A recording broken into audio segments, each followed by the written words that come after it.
With Cyberpunk 2077 due to release in the coming months, I wanted to go over some of the lore bits that we know about the game. Today's video will focus on the gangs of Night City. If you're interested in gameplay elements such as the character creator or the classes in Cyberpunk, I'll link those videos in the description below. The first gang on the list is going to be the Voodoo Boys. Described from Cyberpunk's Twitter page as an enigmatic gang from Pacifica, aren't just netrunners devoted to uncovering the secrets of the old net and behind the black wall. They're also edge runners breaking every rule there is to break, and programming viruses that can freeze neural networks. The Voodoo Boys sound like a gang you don't want to mess with on the net. They appear to understand almost everything about the cyberspace of Night City and are on a mission to uncover everything. I'm sure they'll be playing a major role in the story of Cyberpunk as the net has such a prevalent role in Night City. The creator of Cyberpunk, Mike Pondsmith, had this to say about the new Voodoo Boys in an interview with PC Gamer. The Voodoo Boys in 2077 are really Voodoo Boys. They inherited the name, but it was a sort of natural fit. They were coming from Haiti and the Dominican Republic, and they were the real thing. He wanted to bring a vision to an old culture that is not visible to most people. He continues.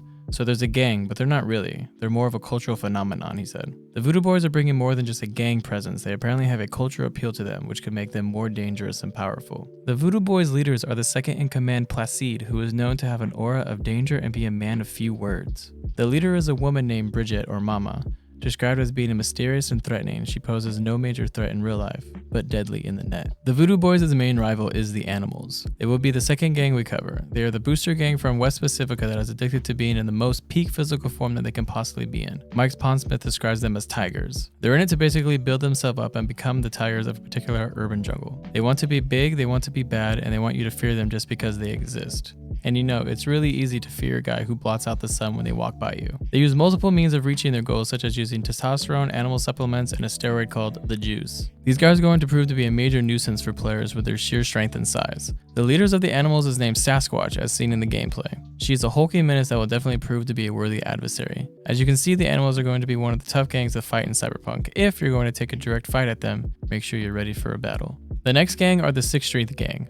There's not too much info on them at this point in time, like the rest of these gangs that will be mentioned. But we do know from the Cyberpunk's Twitter that they were founded by the veterans of the 4th Corporate War, tired of the helplessness of the NCPD. 6th Street was meant to serve and protect the community of Vista del Rey. Today, their interpretation of the law and bringing justice to the city is questionable and self-serving. So it appears that the 6th Street Gang had good intentions when they were originally formed, but have since turned into an extreme Vista del Rey police force, which operates as a gang as well. They should have an interesting storyline. It's going to be really cool to see how they have shifted views and beliefs about protection and freedom in Night City. The next gang has been shown a lot in the gameplay CD Projekt has shown so far, and they are no other than the Maelstrom. These are the guys that are obsessed with cyber technology. As Cyberpunk's Twitter posted, Maelstrom's territory is the industrial part of Watson. Its factories, the Tauntautas Club, you'll see them there. They are obsessed with cyber technology, and their urge to improve the weakness of human flesh is far stronger than their fear of cyberpsychosis. If you don't know what cyberpsychosis is, in short, it's when people add too much cybernetics in tech and they begin to feel more robotic and lose their humanity and start killing people. And the Maelstrom aren't afraid of that, which makes them really dangerous. They literally take out their faces and replace them with robotic eyes and who knows what else. Their leader is a vicious, unpredictable psychopath named Royce, who apparently died in the gameplay we saw. But in Night City, do people truly stay dead? The Mocs, known as Mocs, have an interesting reason for being created.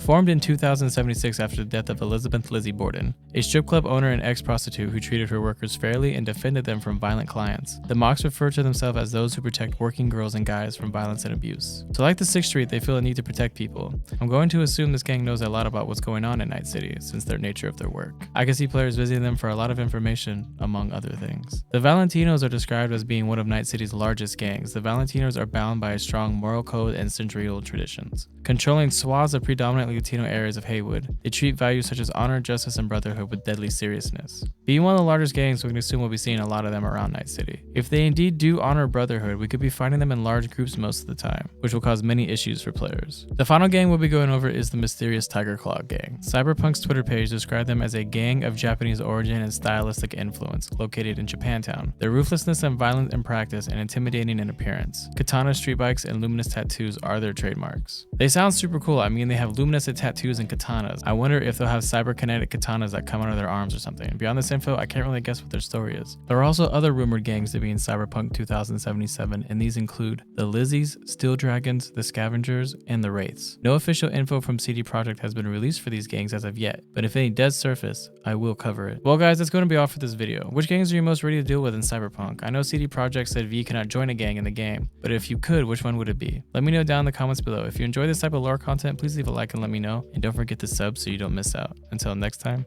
peace.